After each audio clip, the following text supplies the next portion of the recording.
Welcome back to Andersen Acres. We're in the kitchen again, but we're not baking today because I'm just going to answer a question I got about 6 or 7 times in a row. And the question is, what the heck is this? Okay.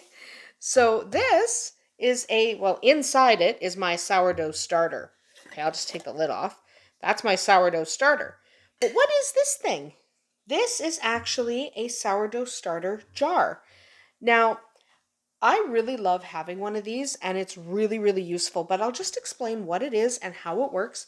And I will put the link in the description to the specific one I bought that I have. This one is still available. I will put the link in the description so that you can go to that link and get one of these if you want, but there's actually a lot of different versions of this.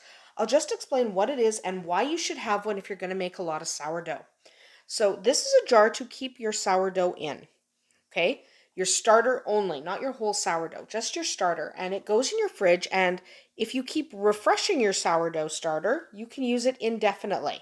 Sorry, I just had little crusties on there because it's in use right now. So what does this do? Well, one, it gives you a place to store your starter that is kind of compact, so it's not huge. It fits nicely in your fridge. You can just put it on the shelf of your fridge or wherever, it doesn't matter. But more than that, it actually does a couple of things. One, it has measurements on the side so I know how much I have left. Okay, this is in milliliters. So I only use about half a cup of mixture when I use it at all. I only use that about half a cup in my recipes. And this lets me know how much I have left so I know when to refresh my starter by adding my water, my flour, and my honey. So when it gets down to about 200 or 150, I know it's time to refresh it and add more. I don't want to run out because then I have to start all over again, and that kind of ruins the experience here. But I also like this because it's got this elastic ring here that I can turn. Okay, and what this does, this tells me when I last fed my starter or refreshed my starter. So in this case, I refreshed it at Wednesday at 3 p.m.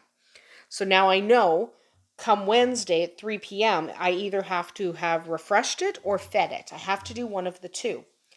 The other thing I like is it has this little temperature gauge on it. It tells me what the temperature of the starter is because starter lives in my fridge, but you can't use it fresh out of the fridge. I just took this out of the fridge now, so you can see if you look at the temperature gauge, there's actually no temperature reading because this side's Celsius, this is Fahrenheit. So what I have is 18 degrees Celsius and around 64, 65 degrees Fahrenheit. Well, the problem here is my temperature is way too low. It doesn't even register. You want your starter about room temperature before you use it. So I let this sit on my counter until I get the first two bars lit up. Because this is just one of those stickers that you use. It came with the jar, but it's just a sticker. So you put the sticker low on your jar, and then your sticker tells you what the temperature of your starter is so you know when it's fine to use, when it's warm enough to use. Because if I use it like this, it's never going to rise. I have to let this sit for a few hours to warm up. So this little gauge lets me know what the temperature of my starter is, so I know exactly when to scoop my starter and start using it. Usually takes about 6 hours at room temperature for this to reach room temperature. So the other thing is this lid. But I am going to just run over to the drawer and get the other lid. A really good sourdough jar will actually come with two lids. It'll come with this kind of lid. Okay, this is an easy lid. This is just your regular jar lid. It fits on there. It just came with it. But it also came with this. Okay, this is actually a little fabric lid. So you take your jar, put this over, and this is when your starter is warming up or breathing. This is so you don't get anything in your starter, but at the same time, the starter can breathe. Because when your starter is rejuvenating, when you take your starter out of the fridge and set it on your counter for a few hours, it starts producing gas at a really high rate. So if you leave this lid on it, it can actually blow up. So I switched to this lid. Okay, this lid fits perfectly. Nice little elastic canvas lid, and the air can breathe. Okay, the air moves through it, no problem, but you still don't get anything in your starter. So nothing blows up, nothing breaks. It allows the air movement, but it also keeps debris and stuff out of your starter because that's really important. Then once my starter's ready to go back in the fridge, once it cools down, I stick it in the fridge with this lid on. Then once it cools down enough, this lid goes back on because it doesn't produce gas as quickly when it's cold.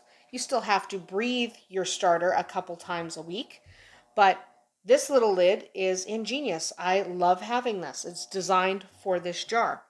The other thing it came with is this little spatula. And that's actually really important. The reason this little spatula is important is because sometimes our spatulas are just too big because this is a really narrow jar. You can see the actual width of the jar is less than my palm and I have small hands. That's why when I'm scooping out of this jar, I actually use a quarter cup measuring cup to scoop, and I scoop twice instead of a half cup because a half cup measuring cup doesn't fit in there. This is small. So it comes with a nice compact little spatula so I can mix it, stir it down, and when I add my flour, water, and honey to it to rejuvenate it, I can use this to mix it. This fits nicely in there.